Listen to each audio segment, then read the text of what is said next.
Welcome back, everybody. This is QuestionMarc, And I'm Ame. and today we are back with another Commander tier list, this time going over the standard set for The Hobbit, which at the time of recording is seeing pre-releases this weekend. I'm hoping that I can get this out a little quicker, and it'll certainly be a whole lot less stuff to record than for superheroes. Good Lord. Oh my god. It was so many hours, so many hours. I'm gonna try to rush a little more on these than I did on the extra set ones that I took a little bit more time with. But by now you probably know or can intuit what these various tiers are. But quickly, lame are ones that we don't think make sense in a commander deck. Better than the 99 are ones that we don't think make sense as commanders as much as in commander decks, where they are arguably playable. There's a place to put them. Questionable is you might be able to run them as a commander, but they might need, you to go out of your way in extraordinary ways. It might come together as a deck. High potential are the ones that have some clear strength to them and are the best in the set broadly. And excited are the ones that have that extra special sauce. The ones that we'd want to make decks out of. It's much Yeah. more opinion based than the others. Exactly. So usually high potential can jump up into excited, but it's not strictly better. Sometimes a questionable commander can end up getting us excited because it has like a personal meaning to us or something. Exactly. With all that said, the first one on our list today is Azog Moria's Ruin. For 2 mana and a black, you get a 1/3 Goblin Soldier, and when Azog enters, destroy up to one other target creature. Its controller amasses Goblins X, where X is that creature's power. If you controlled that creature, draw a card. Okay, so you have a commander with an enters trigger, which I usually say that those things have to be really good or you have to have ways of doing them repeatedly. And he doesn't have a built-in way of doing it repeatedly, and in black, the only way of really doing it repeatedly is having it die and come back. Vanilla test? No. Yeah, failing. So this guy's not good in combat. So it all relies on that ability, where you destroy a creature and then somebody amasses goblins. If you destroy your opponent's creature, then they amass goblins equal to its power. If you destroy one of your own, you do the same thing, but then draw a card. So, this is a tough one, because if you destroy one of your opponent's creatures that has a really low power, but is really useful, then the drawback of giving them a goblin army isn't so bad. But if you're doing it to yourself, you ideally want it to be a high power. I am a little bit torn on this. I think my gut is telling me that this goes in questionable. My gut says it goes in the 99. But my gut is Well- less smart than your gut when it comes to Magic. Okay, when it comes to Magic, maybe. I've been playing Magic for over 25 years, and Commander for over a decade. I have not been playing that long. No, but I am by no means an expert. but that's okay. And I like having different perspectives, and also we're both familiar with the Hobbit stories, even if we may not be the greatest experts on that either. Yeah. But I do kind of like the flavor here. Azog comes in, kills something, and then gathers an army. yeah, and Tells a story, if nothing else. And goblins is a really good creature type. There's a lot of support for goblins, but most of it's in red. So in that way, he would make more sense in the 99. Maybe of a red-black deck. Yeah, and these, once again, aren't necessarily linear, like questionable is strictly better than in the 99. In fact, I'm not sure if this guy goes in the 99 because I'm not sure if the math works out on his ability at all. But drawing a card by destroying one of your own creatures in black is a pretty easy thing to kind of spin in your favor, so Plus, it might black, work. as you pointed out, black can resurrect him, so Yeah. I think he has more mileage in the 99 than in the command zone. I think so, and then you can get the red goblin synergies in there, and you can get more of the cards that also amass goblins and amass orcs maybe and some other stuff, so Yeah, I think this guy is questionable even in the 99, but I'm not convinced that he's bad. He might work out, but I think I'm going to keep him at the bottom better in the 99. As we move on to our next one alphabetically is Balin, or is it Balin? I would assume it's Balin. Okay. If it was Balin, it would have two L's and an you would apostrophe. you would think so, but I don't know. And you didn't hear the joke. Oh, and no, I'm just hating on the ballers out there. This guy's Balin, whatever, lore master. That's a hell of a title. Yeah. For 3 mana and double red, you get a 4/4 Dwarf Bard with Storied. That's if you control 3 or more artifacts, legendaries, and/or sagas, you have an enduring story for the rest of the game. Mm-hmm. Whenever Balin or another dwarf you control enters, you may discard your hand. Draw X cards where X is the number of cards discarded this way. If you have an enduring story, Balin deals X damage to each opponent. Okay, so I really liked this, like the storied mechanic. It makes sense to me. It dovetails really well with the historic mechanic, which counts the same set of 3 criteria: artifacts, legendaries, or sagas. But storied sets up this thing where, you can become storied and then you are that for the rest of the game. It's a bit like City's Blessing in that way. Absolutely, like City's Blessing. And so, but this is one where you have to discard your hand and then draw You that may many discard your well, hand. I was going to say in order to get a benefit from it. Yes. It does trigger when Balin or another dwarf you control enters, so it could trigger fairly often. He wants to be invited to the family cookout. And it does deal damage to each opponent. Still, I think this guy's going to go in questionable. Yeah, that scans. He does have... I'd like triggers that happen when him or another dwarf enters, because that's very repeatable. You obviously have a theme to build around. And if you have an enduring story, which you should obviously design around, then you'll be hitting your opponents for damage. Cool. But you're discarding your hand and drawing the same number of cards again, and in mono red, that number tends to get smaller and smaller. So I don't know how you get around that, really. I guess that's why he's questionable. Yeah. There's probably a way to make it work, but how well it works and what you have to do to make it work is, well, let the buyer beware, basically. Next we go on to one of a couple of different kinds of bards. Bard King of Dale, which I believe is his role by the end of The Hobbit. Alright, for 4 mana, a white and a blue, you get a 3/5 human noble archer with reach and vigilance. If you would draw a card except the first one you draw in each of your draw steps, draw 2 cards instead. Ooh. If 1 or more tokens would be created under your control, create twice that many of those tokens. Instead. Okay, wow. So, card draw doubling is pretty good, and token doubling is really good, and he's both, while also still having a pretty big butt, and reach and vigilance, which means that he's a pretty good blocker holding down the fort while you're doing card draw and token creation.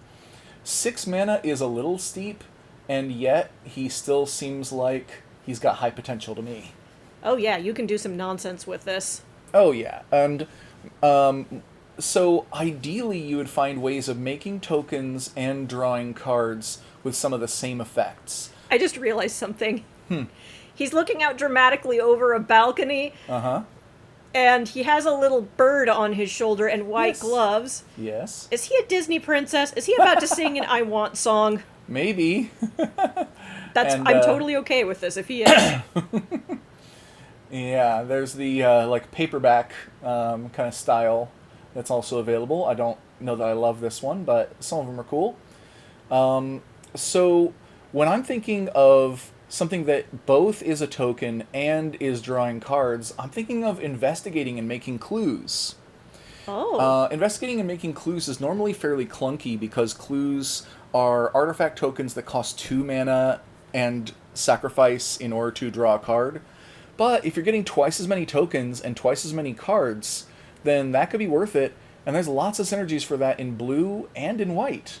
So that's one way to go, but honestly, even if you're only benefiting off of the token doubling or only benefiting off of the card drawing most of the time, that's still kind of good. Do you There, think he could be put into the Brenner deck? maybe I he's have a got the Brenner right deck where I turn. colors. I have a Brenner deck where I exile stuff that dies and then bring them back as cookies. I think that he's not necessarily as good as some cards like Mondrak, which costs a little less mana, has a way of becoming indestructible, and still does the token doubling thing, which is the one that we care about. Because that deck doesn't have a whole lot of extra card draw. But Reach and Vigilance help, and we are playing blue in that deck. Another one that I'm not sure if we play it yet is that there's an angel that does something like this. An angel from Edge of Eternity. So I think that angel is better too, in part because the mana cost is a little easier and it just does the effect we care about. But if we pulled one of these, we could happily put it in the deck. It wouldn't be bad. All right. Yeah. And We'd have to make a cookie version of him. yeah, and having two colors, of course, gives you access to a lot more stuff. So if this was your commander, it would be competing with Mondrak, which I think is overall more efficient because you have access to all kinds of blue things where you could draw extra cards. So, that said, the next one is the other form of Bard. See, that was the Mythic Rare version, where he's at the end of his story, and Bard the Bowman is like in the middle of his story. So this is the uncommon version. I don't expect it to be quite as impactful, but let's find out. For 1 mana, a white and a blue, you get a 1/3 human archer with reach. Whenever you draw your second card each turn, put a 1/1 counter on target creature. It gains lifelink until end of turn. You know what? That's not bad. Drawing 2 cards each turn is a mechanic that has a fair bit of support for it. Mostly in blue, but I have seen some in white and some in red. And putting a +1/+1 counter on a creature is great because it's a permanent buff. So you can really add up those benefits. And giving lifelink is pretty nice. It's a white-aligned ability that you usually aren't benefited that much by putting a lot of damage prevention and life gain in a commander deck. That's all it does. But if it does some useful stuff and then also gains you some life, then that's pretty great. I'm thinking this guy... He's either going to be high questionable or low high potential. I'm thinking he might... he's a 1/3 for 3 with reach. He can put the counters on himself or other creatures. You know, I think I'm going to put him at the top of questionable, just because I don't see as coherent of a strategy here, in that putting a counter and gaining lifelink until end of turn, it's not going to win you a game. It's not drawing you cards. It's not cheating mana. It's not doing a lot of those things. So you would still want to have another theme, like maybe archers or something. But that's not very strong theme supported here. So I think I'm going to put him at the top of questionable. I like how his past outfit resembles his kingly outfit. Oh, yeah. Nice detail. Checking out the 2 outfits. He's got like the same, I don't know, raiment or whatever. Or no, it's a little different, I guess. Still wears yellow. He still wears yellow. And He still has the symbol on his chest over the little poncholet thing. He still wears white gloves. He still has a trusty bow. Of course. Yeah, I right. like the resemblance. It's nice. Change but consistency. So next we have Belladonna Took. Watch out for her. Belladonna is also known as Deadly Nightshade. Yeah, and this is Pippin's mom or something? I think so. Yeah. Peregrine Took, that's his name. Well, what does she do? For 1 mana and a white, you get a 2/2 halfling citizen. Whenever a token you control enters, you gain 1 life if this is the first time this ability has resolved this turn. Huh. If it's the second time, draw a card. If it's the third time, put a 1/1 counter on each creature you control. Dang! She does not mess around. So, life gain, you gain 1 life thing, that's hardly anything. But drawing a card in mono white is great, and putting a +1/+1 counter on all your creatures. I mean, I usually do tell people, that monocolor commanders are held back a bit, and that's still true, of course.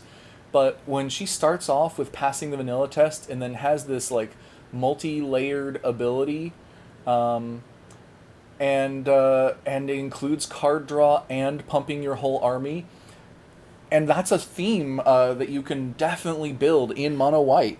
Generate them tokens, get those tokens edumacated.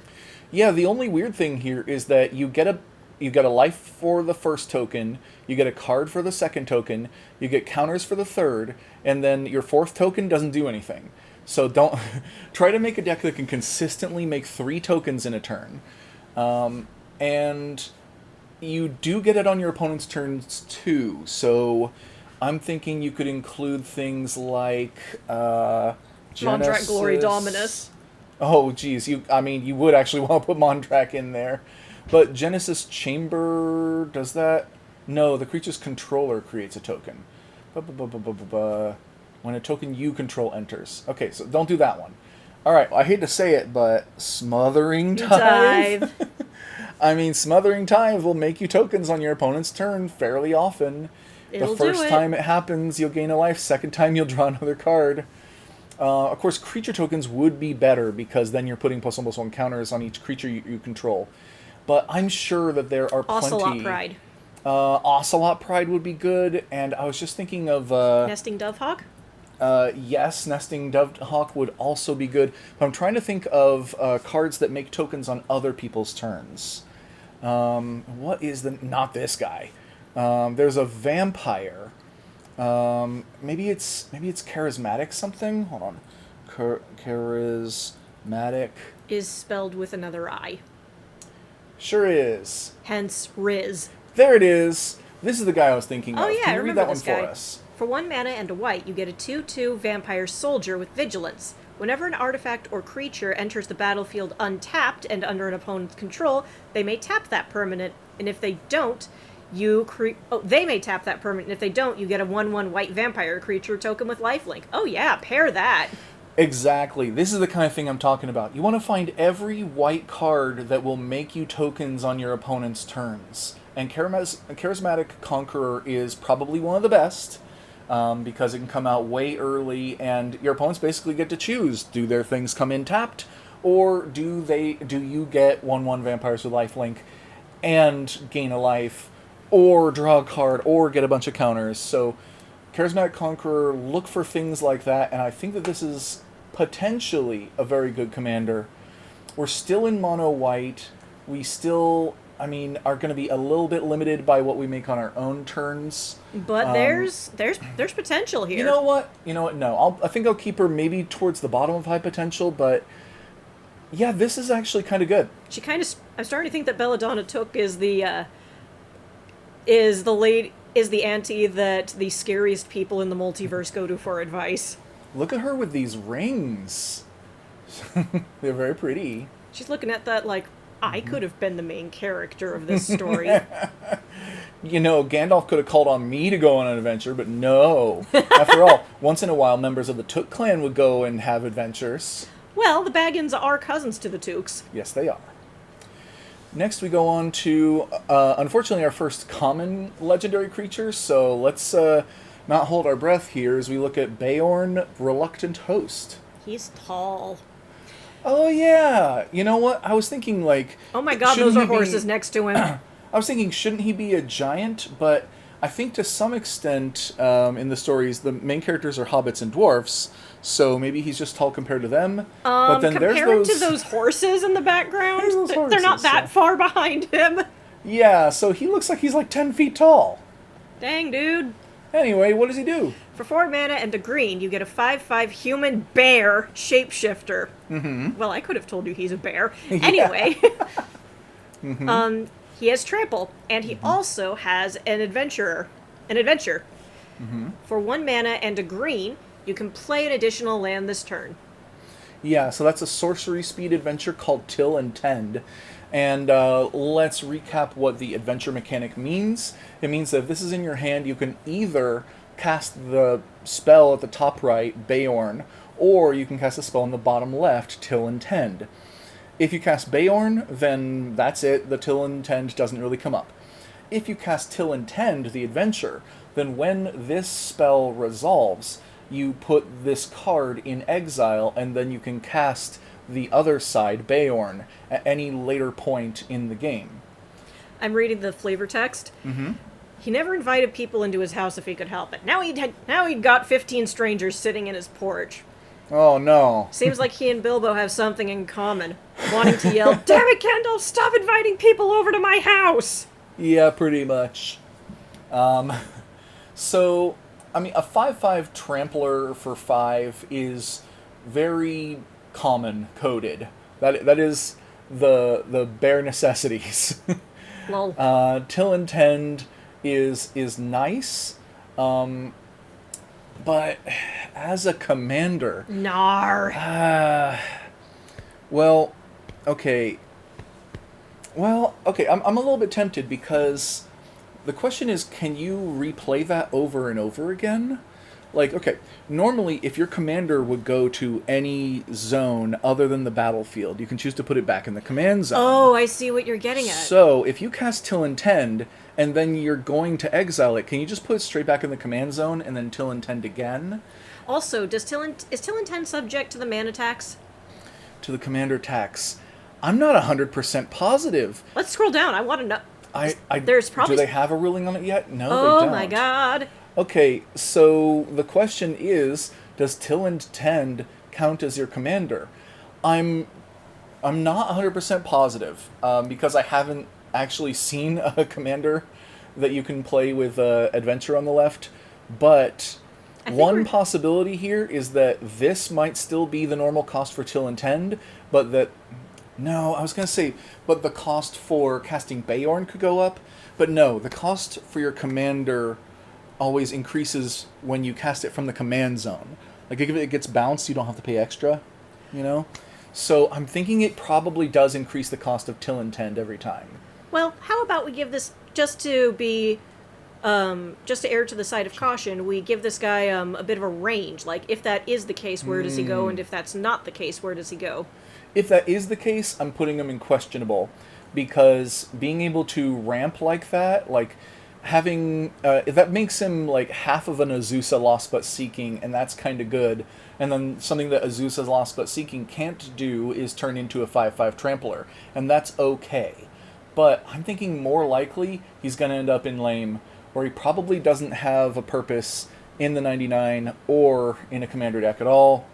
The only exception might be either the thing that we were talking about where the commander text doesn't apply, though I think it does, or in an adventure deck, one that's specifically based around casting lots of adventures.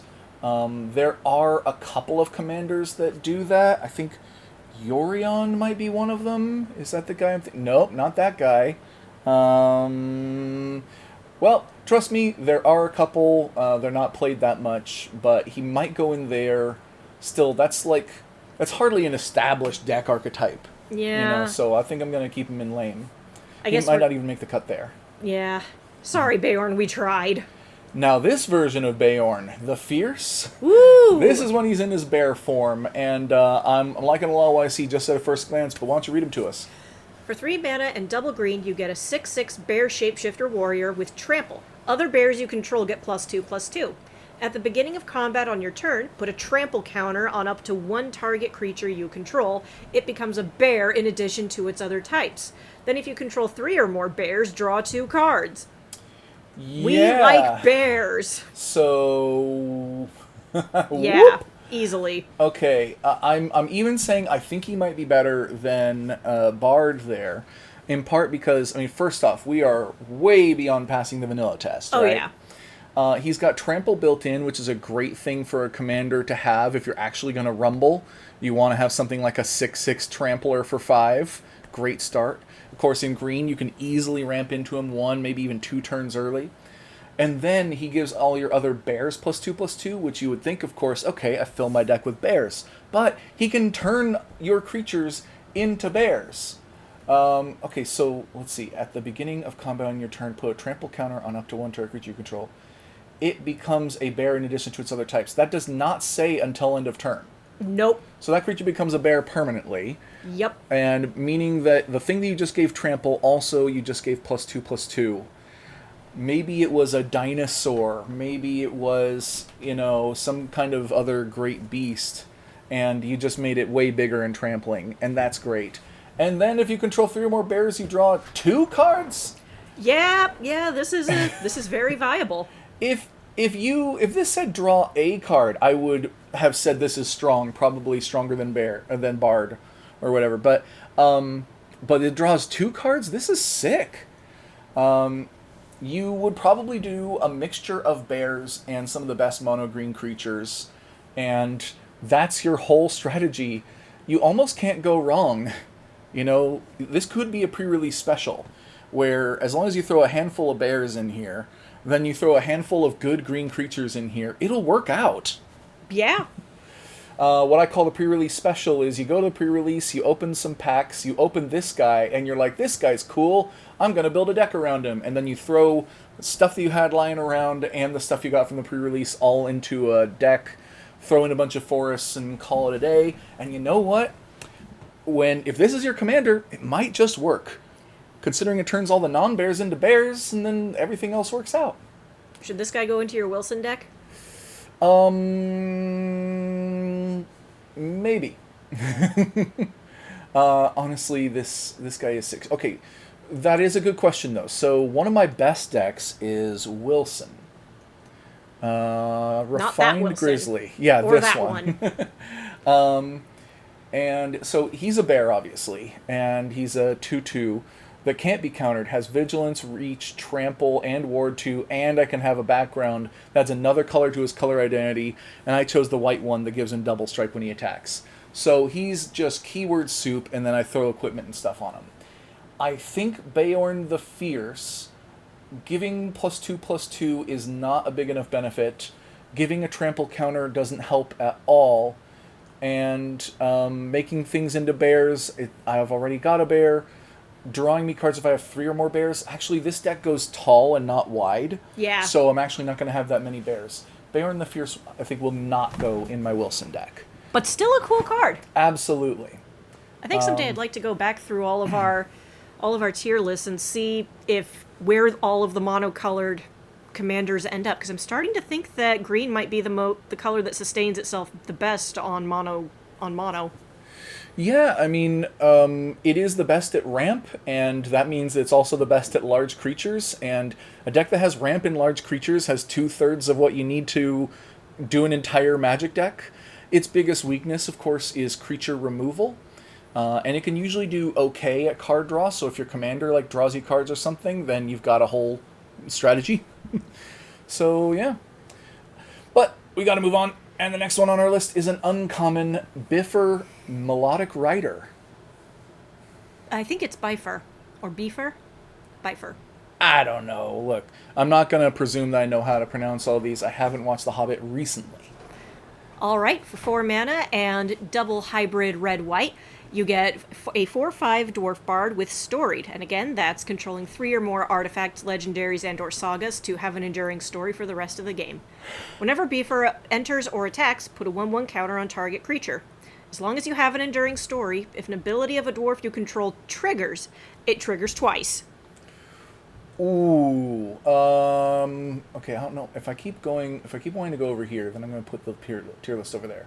Okay, honestly, way up here. And it's because doubling your dwarf triggers is huge. So you do technically have to have an enduring story already in order to double your dwarf triggers, right? But that's not too difficult, considering you'll play some artifacts as mana rocks to ramp. You can play some artifact lands. You might play a couple of sagas, but legendaries are also easy to come by these days. And while 6 mana is a lot to get out any commander, he's decently sized, gets bigger every turn-ish. Someone gets bigger anyway. Yeah, can buff himself, can buff one of your other creatures. But it's that dwarf trigger doubling thing. Let's take a stroll here. We're looking at white red. We're looking at type line dwarf. And we're looking at, how about when? When is one of the main ways that you can recognize a triggered ability. They will start with when, whenever, or at to specify a time that they trigger. So whenever a certain thing happens. Okay, Stormkiln Artist is an excellent card. Triggers whenever you cast or copy an instant or sorcery spell. Makes treasures. How about making double treasures? Not doing instant and sorcery spells? Do auras, equipment, vehicles. Draw twice as many cards. You double the enters trigger, and whenever an opponent draws a card, if it isn't their turn, you create a trapped treasure. Oh, this is interesting. This ability triggers only once each turn. However, Beaver says it happens twice. Let's see. If an ability of a dwarf you control triggers, that ability triggers an additional time. Ooh, so I think... Paradox? So usually can't is beaten by can in Magic. Or sorry, the other way around. Can is beaten by can't. Like, if something says you have to attack somebody and then something else says you can't attack somebody, then you can't attack that person. So this one, though the wording is very specific on these, this ability triggers only once each turn. So the trigger goes off, this goes on the stack. If this said that it copied that triggered ability, then I think it would work. But it just says it triggers an additional time. So Yeah, it doesn't work on Tarutaru. I think it doesn't. You can always double check me on that, but yeah. Anyway, dwarves tapping, making treasures, committing crimes, making treasures. Wow, boy, what's with dwarves and treasure, huh? I wonder. It's a goddamn Has anyone mystery. read The Hobbit? Yeah, it turns out there are 74 red and white dwarves that have triggered abilities that start with the word when, and then there are probably a few more that say at. So I'm just saying there's a lot of stuff there, and it's all going to be benefits. So, and there's lots of people who like playing cards like Panharmonicon, where just it doubles your triggers for certain things. So this is the Dwarf Harmonicon. And I think it's quite good, especially for an uncommon. And he's only got one pipe, in contrast to the Panharmonicon's dozens. Oh, yeah, and yet he's still doing a pretty good job. Oh, yeah. See, I can do it with just one. Let's see, there's... yeah, there's a bunch of different styles like that. Woo! One. I like that very one. Pretty. Yeah. Anyway, next one on our list is The Bilbo. Bilbos. Yep. 3 blue Bilbos The sitting first on a one rock. is Bilbo Baggins, Burglar. One jumped off and revealed his... Sorry. Ring. I don't know. For 2 mana and a blue, you get a 2/1 halfling rogue. When Bilbo Baggins enters, draw a card. Or, for blue, you can go on an adventure to scry 2. Yeah, take a glance. So this is the common one. And once again, this does have a little bit of variability based on the rules around an adventuring commander. But once again, I'm pretty sure that Take a Glance will cost more if this is your commander to do it over and over again. I think you can do it, but it's still probably not worth it. When it enters, draw a card is an okay thing. But for a 3 mana 2/1, you don't want this as a commander. No. Not at all. But it could be decent in the 99 of a rogue deck. Because rogues do like drawing cards. They like creatures with small power sometimes that are kind of efficient. Sometimes scrying is really good. I believe last time I checked, Anawan was the most popular rogue commander. You know, however you spell him. This one's at least a fantasy name. You can't blame me on that one. Yeah, maybe you can read that one for us. For 2 mana, a blue, and a black, you get a 2/4 vampire rogue. Other rogues you control get +1/+1. Whenever one or more rogues you control deal combat damage to a player, that player mills a card for each 1 damage dealt to them. If the player mills at least 1 creature card this way, you draw a card. Yay! So yeah, this is usually the most popular rogue commander. There are others out there. I'm actually going to say Bilbo might be at the bottom here, because I still don't think that he's a great rogue. I think he's pretty okay. He might make the 99. Kind of a stretch, honestly. But that's the common one for you. Let's go on to the uncommon one. Bilbo Luckwearer. That's a title I haven't heard assigned to him. Yeah. For 1 mana and a blue, you get a 1/1 halfling rogue. Bilbo can't be blocked. Oh. And when he deals combat damage to a player, draw a card and then discard a card. For 4 mana and a blue, you can send him on an adventure to exchange control of 2 target non-land permanents that share a card type. So I guess you could steal 2 mana rocks. No. If you're exchanging... Oh, right, switch 2 mana rocks. Yeah, you could exchange your clue token for their soul ring. Yep. Bad deal. Granted, he doesn't have it built in to do anything like that. And I think, if you play him on turn 2 and then he, dies or something, and then to go and do a Burglar's Plot later, I think it'll cost 7 mana? I wouldn't, if I were making this guy my commander, and I don't think I would advise that, I would completely ignore the adventure in favor of racking up that commander damage. Yeah, I mean, if you can put equipment on this guy, then that can start to get pretty good. And he does have a looting ability, so you might be able to throw in some Madness and Mayhem cards. You might be able to throw in some, just cards that care about discarding and things like that. All that said, I'm not sure if he's even going to make the cut for questionable. I'm torn on that one. A 2 mana 1/1 unblockable, though, I think that has enough potential to say that he might go here. Like okay? at the bottom of questionable. Yeah, I mean, an unblockable commander is still pretty cool. I think of one of the Umezawas. Which one is it? Tetsuko. Tetsuko is 2 mana for a 1/3 human rogue. Creatures you control with power or toughness 1 or less can't be blocked. So she's effectively an unblockable commander as well, and she gives your other creatures unblockable if they have small faces, fists or behinds or whatever you want to call them. But that means if you try to put an equipment on her to rack up commander damage, it doesn't help. It actually makes her blockable then. What you'd want to put on her is Double Strike. Double Strike, or just turn into a go wide strategy, so you're not trying to kill with Behold commander my damage army anymore. of mice.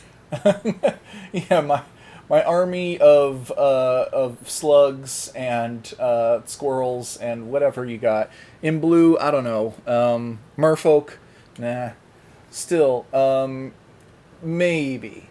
Kind of a long shot. But now we get to the mythic rare Bilbo. For 1 mana and a blue, you get a 2/2 halfling rogue. Spells you cast from anywhere other than your hand cost 1 less. Oh, thank you for the discount. Well done. Whenever Bilbo attacks, you may cast an artifact, instant, or sorcery from your graveyard. If an instant or sorcery spell cast this way would be put in the graveyard, exile it instead. I'm an honest burglar, more or less. Oh, and I forgot to say that this is Thief in the Night. But if you're actually watching this and not listening to it, you can see that yourself. So spells you cast from anywhere other than your hand cost 1 less to cast. That can benefit a lot of things. Casting from exile, casting from command zone, casting from graveyard, of course. Which so Bilbo flashback. enables here. Yes. I was immediately envisioning casting from exile because that's become very popular in red lately, but less so in blue. And so, let's see.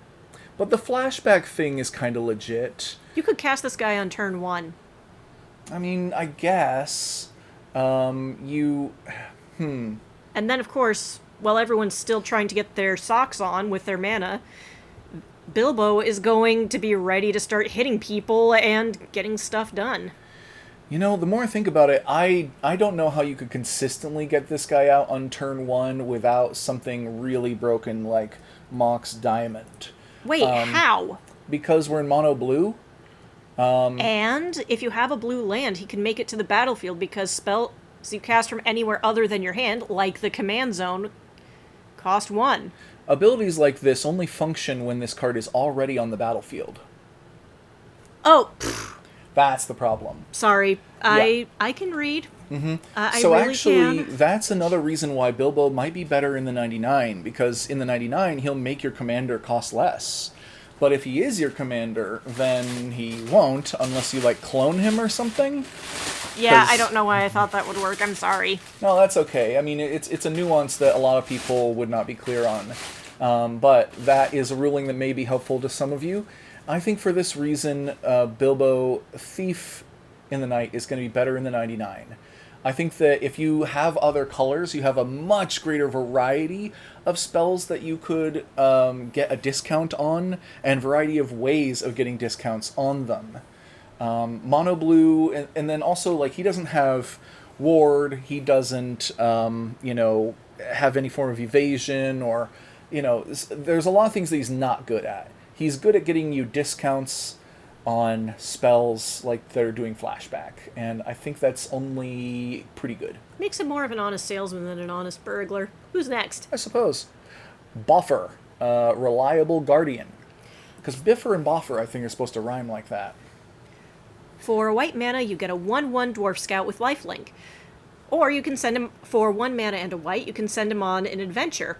Target artifact or creature you control gains hexproof and indestructible until end of turn.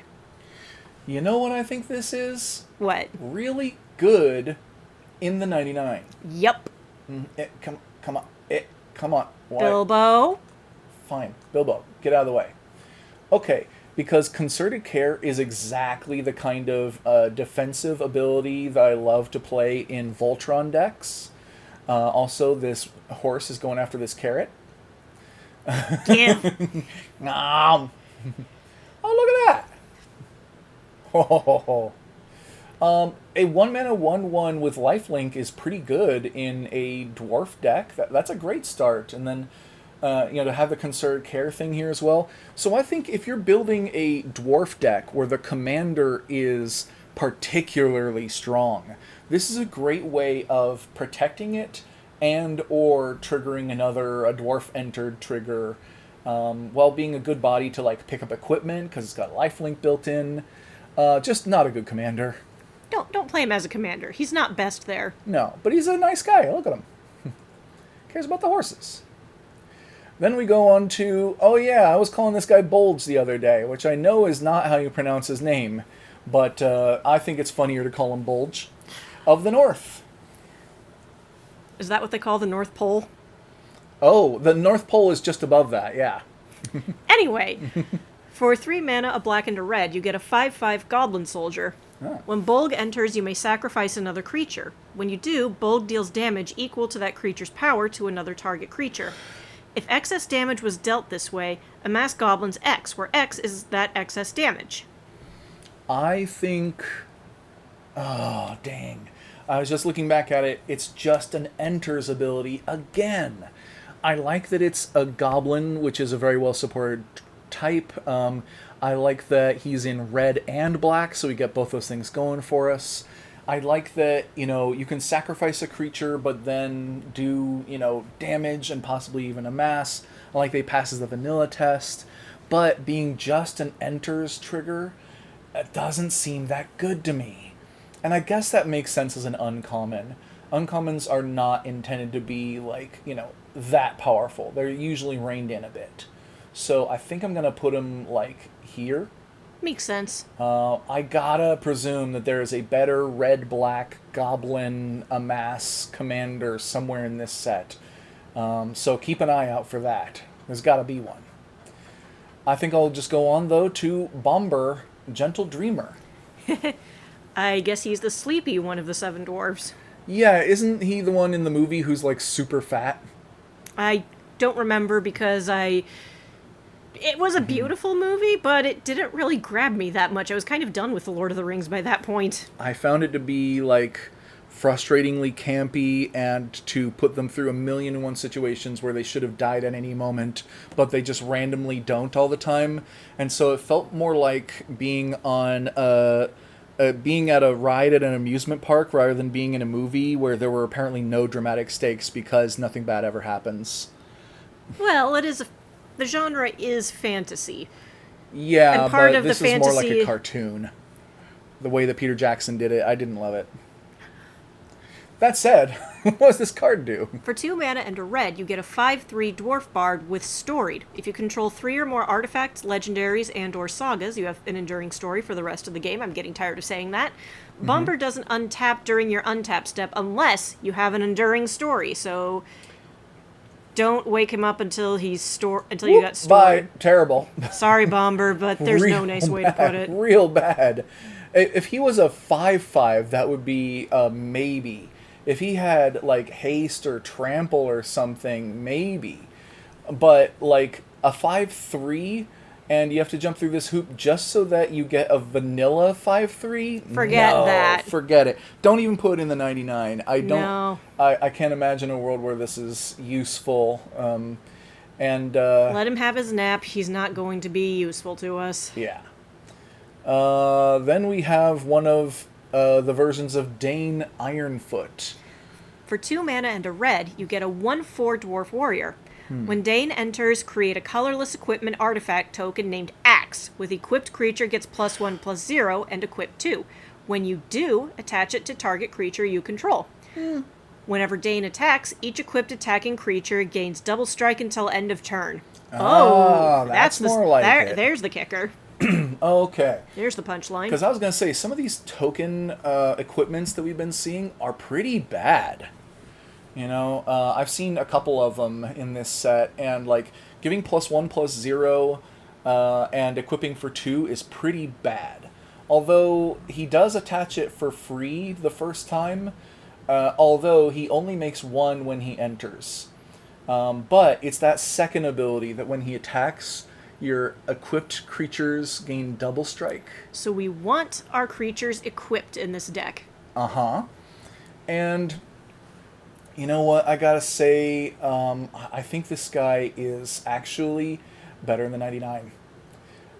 You could build a deck around this. However, there are so many great white-red commanders that care about equipment that are going to be better than this guy. Yeah. They'll either draw you cards, or they'll make you multiple equipment tokens, or they'll, make your equip cost cheaper, or they'll give you access to twice as many good equipment synergies. And this guy would actually be great in the 99. And actually, also, if you do a red-white deck with him in the 99, you could play things like Ghostway. If you check this out.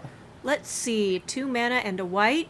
Exile each creature you control. Return those cards to the battlefield under their owner's control at the beginning of the next step. Everybody to fairy. Yeah, just everybody blinks out and back in again, and when you do that, he will make another axe. He will attach it to somebody, and you can do that as a dodge for a board wipe or any kind of removal spell. What I'm saying is, you can do red-white equipment with a flicker package, and Dane would be great in that, but I think there's like 7 other commanders competing for that role, so... And buddy, I'm sorry, you ain't making the cut. Oh, and Dane might be one of them. Also, I think there was another Dane in the yes, he was other part of the Hobbit set, and he was red and white in there, right? Yeah, and he's the one who really wanted there to be dwarves kicking ass. So Dane might be better in a Dane deck than Dane in a Dane deck, if you know what I mean. Or Dane and Dane in a Dane deck. Yeah. Well, this Dane is Lord of the Iron Hills, and what does he do? For a mana and a white, you get a 2/2 Dwarf Noble with Vigilance. And Storied. As long as you have an enduring story, creatures can't attack you unless their controller pays 1 for each of those creatures. Okay. This is neat. I think, though, that this is not powerful enough of an effect for a commander, but I think if you are doing a storied dwarf deck, this guy is great in the 99, as he's basically a ghostly prison. I was wondering what it was. Yeah, he's ghostly. He's half of a ghostly prison. You know, I think he's like, is it Baird? Yeah, he's like Baird. It also makes people pay 1 mana to attack you per creature, and that's not bad. 2 mana, 2/2 vigilance dwarf.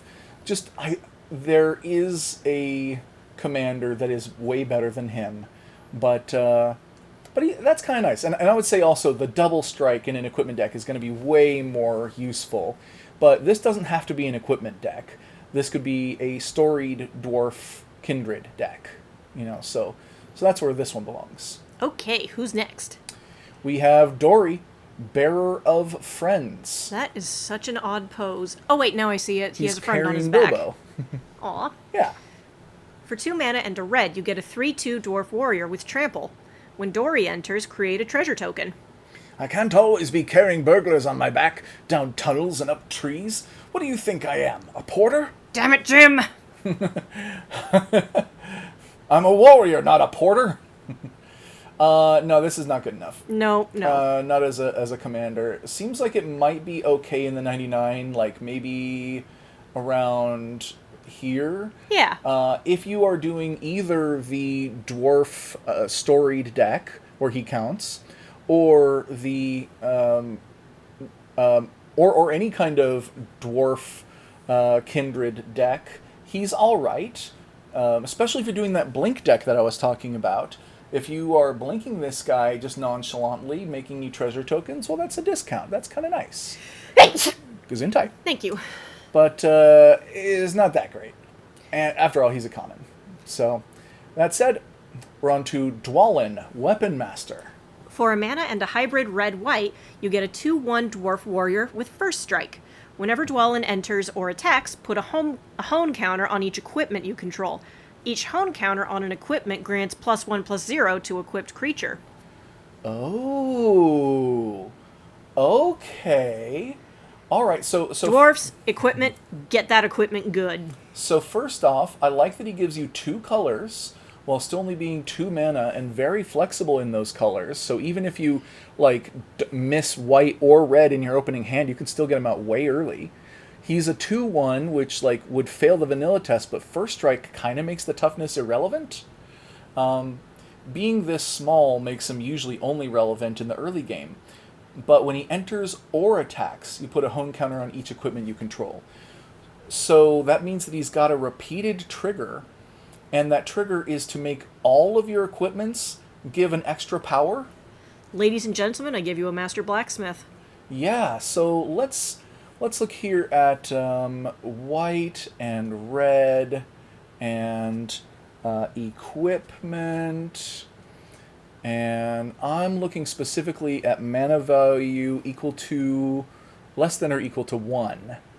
And sort by EDH rec rank. And the reason why I'm saying less than or equal to 1, what are the ones that you could play on turn 1, play him on turn 2, and get your first hone counter on it, and then equip him, play another one, get another hone counter on them, so you can really snowball these, because I think ideally you'd play as many 1 mana equipment as possible. How many options do you have? 131. You 131. You have a lot of fun options with this. Basilisk Collar is going to be incredible on this guy.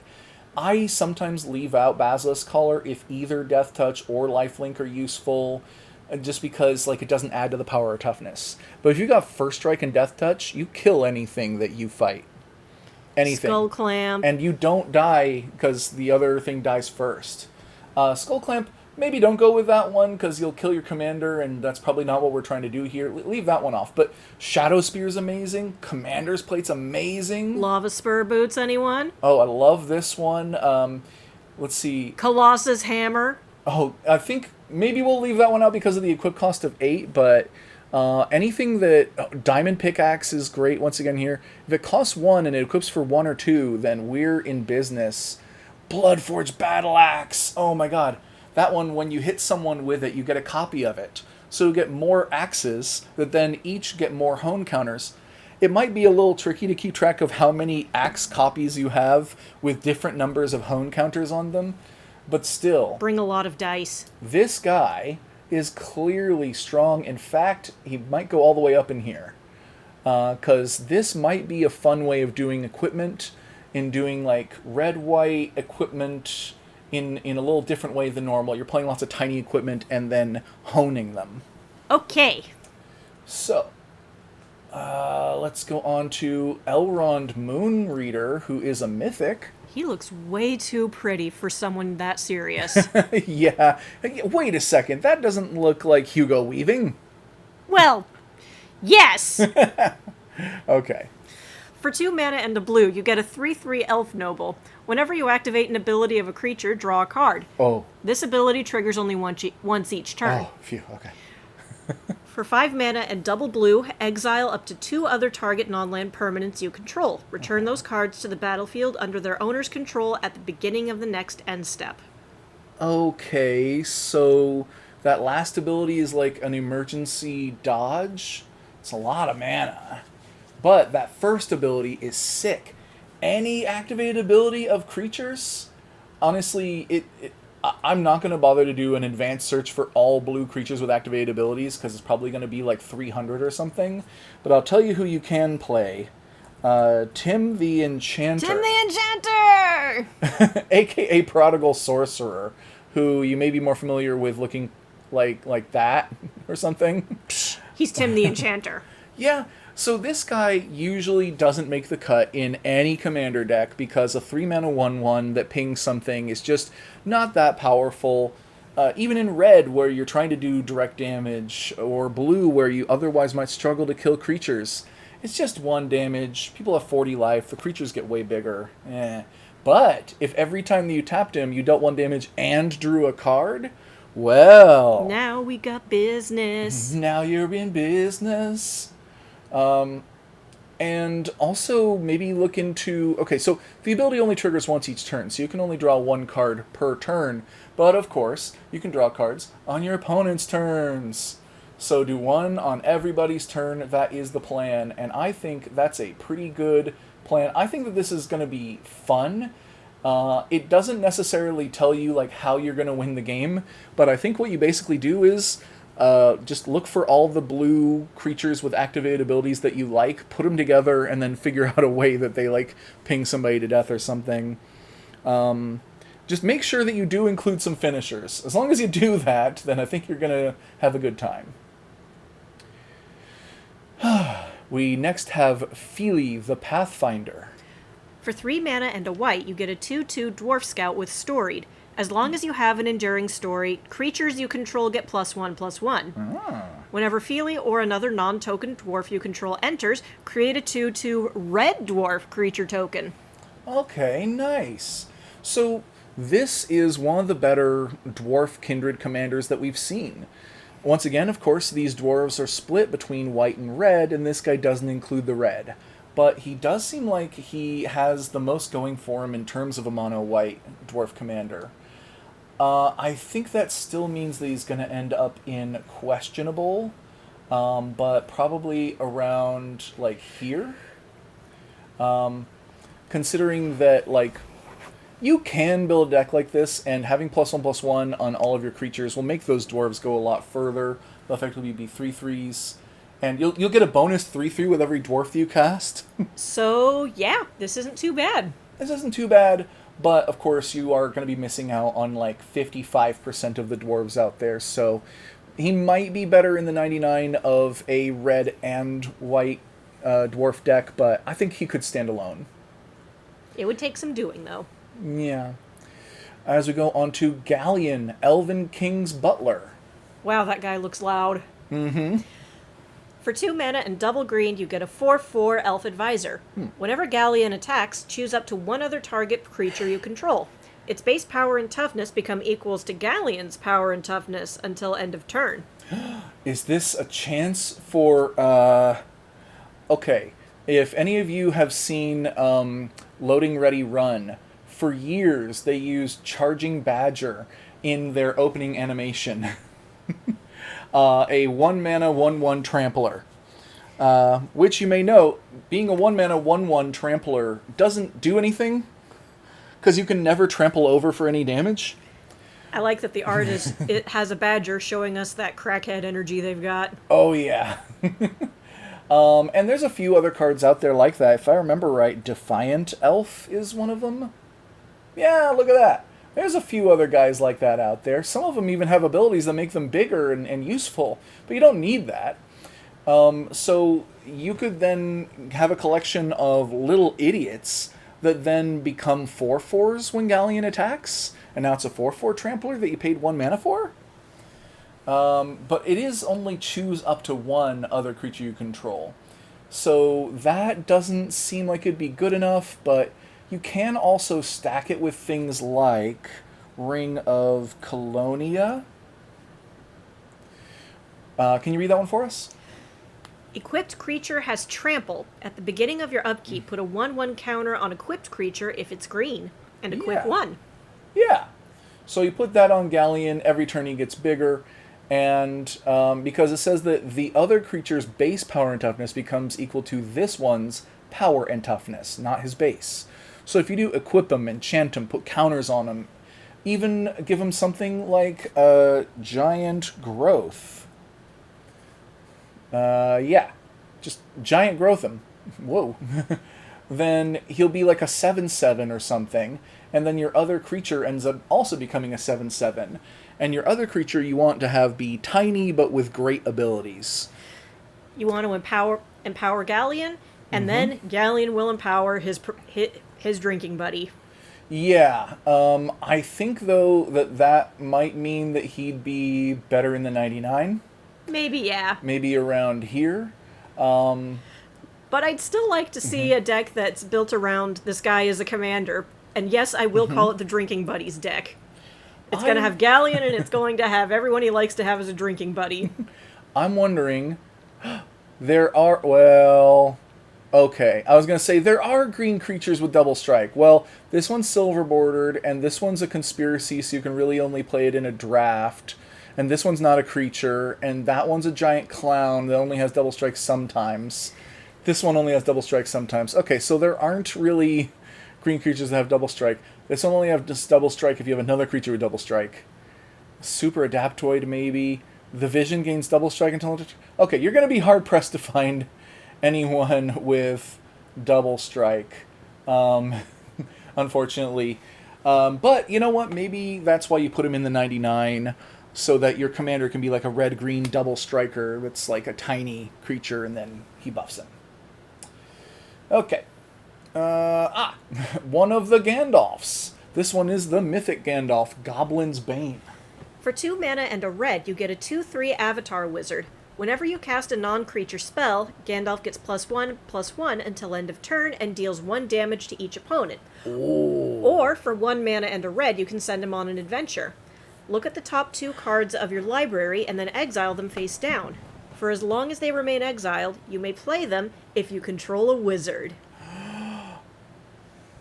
This is good, you guys. Okay, so he's at least going, like, here. Okay, because, for one thing, he has something like Prowess on him, but it's kind of better than Prowess, because if we take a look at a card with Prowess, like, shoot, what is the name of that monk? Is it something monk? Will I be able to recognize it fast enough from among the monks? Monks and monkeys. Okay, this one has Prowess. Whenever you cast a non-creature spell, this creature gets +1/+1 until end of turn. Oh, no, never mind. It is literally Prowess, but they didn't write Prowess on it.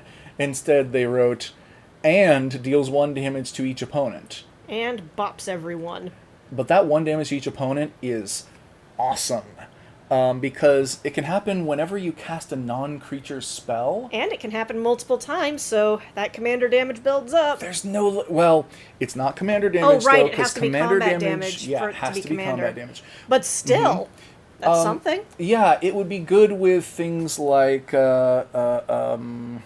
Shadow Spear, which we were looking at a second ago, where casting Shadow Spear is a 1-mana non-creature spell, so it will deal 1 damage to each opponent.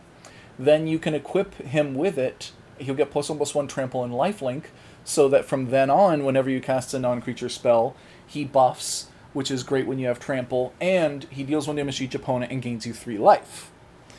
And of course, if you're doing that repeatedly, you're gaining lots and lots of life in a deck that is otherwise red and doing some like burn stuff. Whoo! You can add into that stuff like Torbran. We saw Torbran the other day. Remember this guy? Oh yeah, if a red source you control would deal damage to an opponent or a permanent an opponent controls, it deals that much +2 instead.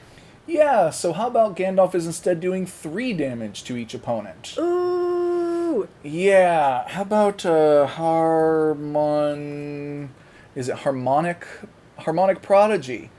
Blah blah blah. If an ability of a shaman or wizard you control triggers, it triggers again. Gandalf's obviously a wizard, so you double his triggers. There is enough support here in mono red. Not to mention, this is the first one of these adventures where you can say, oh, turn 2, I do flame shape, and I set aside a couple of cards that, by the way, you can cast for the rest of the game as long as you have a wizard, and then the next turn you cast Gandalf from From exile. from exile, from being on an adventure, and now you control a wizard, and you can start doing his stuff. And you commit tax evasion in the meantime. Yeah. So, honestly, this guy is one of the better mono red commanders for like a spellslinger deck. You could do equipment. You, of course, want to put in a few other creatures like Harmonic one here, and let's see, I think is it Confuscation? No. Okay. Coruscation?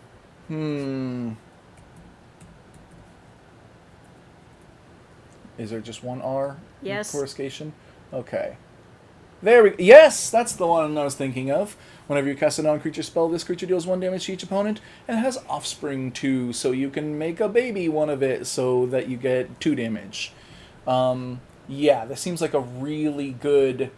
Oh, and it's also a wizard, so the Harmonic Prodigy applies. Yep. That's a cool mono-red burn wizard deck.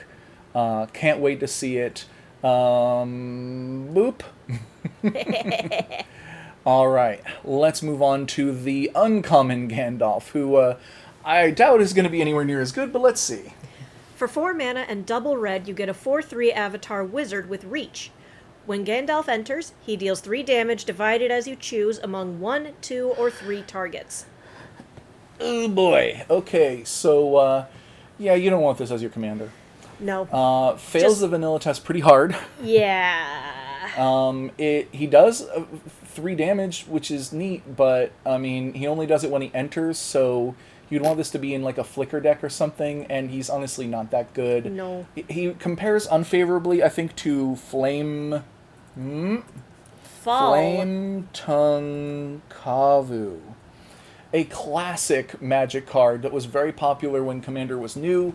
Doesn't really see play anymore. But this is a 4-mana 4/2. When it enters, it deals 4 damage to a creature. This was great when Commander started because that killed like half of the creatures in the format.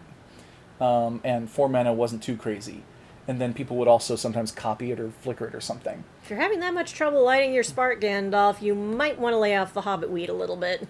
This does less damage for more mana.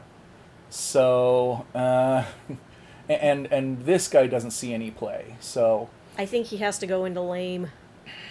Yeah, I hate to put you there, Gandalf, but... You've got other versions of yourself that are much, much better. And you know what, yeah, I think I do need to keep him at lame. But if you did have a flicker deck, it's possible that you could get this effect repeatedly for cheap would be kind of good, but I think you could do better with Flame Tongue Kavu, or the one that I do play in a deck is the Pyrogoyf.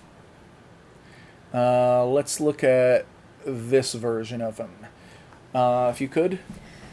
Pyrogoyf's power is equal to the number of card types among all cards in all graveyards, and its toughness is equal to that number plus 1. Whenever Pyrogoyf or another Lurgoyf creature enters the battlefield under your control, that creature deals damage equal to its power to any target. What is a Lurgoyf? A Lurgoyf is a scavenger, a carrion feeder. It comes from a long line of creatures that care about the cards in graveyards. And this one, though, just happens to bop any target equal to its power, and its power could be as much as 9. There are 9 card types that could be in players' graveyards. So just make sure that you've got at least 3 and you're doing better than him. And then, oh yeah, if you make a copy of it, then the copy will trigger itself and the original one, because it says Pyrogoyf or a Lurgoyf. And if you flicker him, then he could do more damage later because there's more types in graveyards. So, I do play Paragoyf. I do not recommend playing Gandalf. Sparks starter. As we move on to Gandalf Wandering Wizard, who is unfortunately a common, so let's brace ourselves. For 4 mana and a blue, you get a 4/5 Avatar Wizard with Ward 3. For 6 mana, Gandalf's owner shuffles him into their library and draws 3 cards. What? Yeah, this is not a commander. What the hell? This is... What? Do not play this as your commander. It makes no sense. Okay. So, this is where I need to rack my brain a little bit on a rules question here. If Gandalf, Wandering Wizard, were your commander, and you activate this ability, do you draw 3 cards?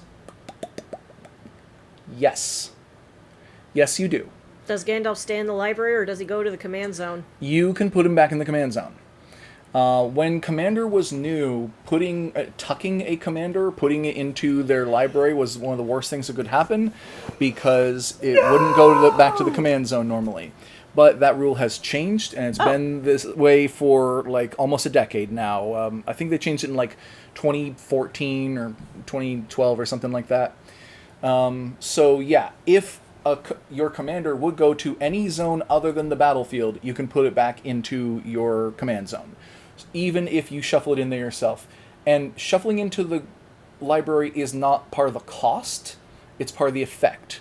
So you don't have to do it in order to get the effect. So I believe you should be able to draw the 3 cards. Now, 5 mana for a 4/5, and then another 6 in order to draw 3 cards. And then it goes back in your command zone where you can repeat it for 7 mana and then 6. That's still a terrible rate. Don't do it.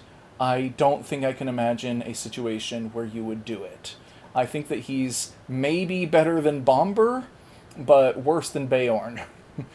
I wouldn't be embarrassed if I was playing Beorn in a deck. Maybe not even this Gandalf, but these two in particular I think are embarrassing to play. As we move on to Gloin the Mighty. For 3 mana and a red, you get a 4/3 Dwarf Warrior. At the beginning of your first main phase, add double red. Ooh. Or send him on an adventure for 2 mana and a red. Easy Pickings deals 1 damage to each creature your opponents control. Oh no, that's not bad. It's not great, but it's not bad. I mean, once again, we've got an adventure where you could do this part, and then the very next turn do this part, and then you don't have to pay extra for either half. Even if it's your commander, you just, like, kill all the weaklings, and then drop this guy. Granted, at the beginning of your first main phase, you add 2 red, so the turn that you cast him, it will likely have already been the beginning of your main phase. So you won't get 2 red on the turn that you cast him, but you probably tapped out for him anyway. Next turn, you are ramping by 2 mana, and that's kind of good. And he does it consistently, so that's nice. Yeah. The question is then, what do you do? Exactly. A 4/3 with no other abilities is not terribly exciting. I think this makes him better in the 99, because he's just lacking, like, a thing. If he had double strike, he'd be crazy. If he had, like, haste or trample, I don't know. He's missing a little sauce to be really good. He is indeed mighty, but he's lacking in skill. And there's a dinosaur that's just like this, that has the same ability but makes green. And I do play that in my dinosaur deck, but it's in the 99, of course. So I think he goes probably around here. I think that this could be quite useful. You might even play him in a deck that doesn't even care about dwarves. It just cares about, like, getting lots of red mana. Because this is a pretty decent way of getting lots more red mana than you otherwise would. Out of curiosity, how long have we been at this? We have been at this for an hour and 13 minutes. And we are also about halfway through the list. And I did expect that it would take about 2 hours to do. Do you need to take a break? Yeah, I'd like to take a break. Okay, then I think we'll go ahead and split this up into 2 parts then, okay? So I think we'll catch you guys in the next one. Bye-bye!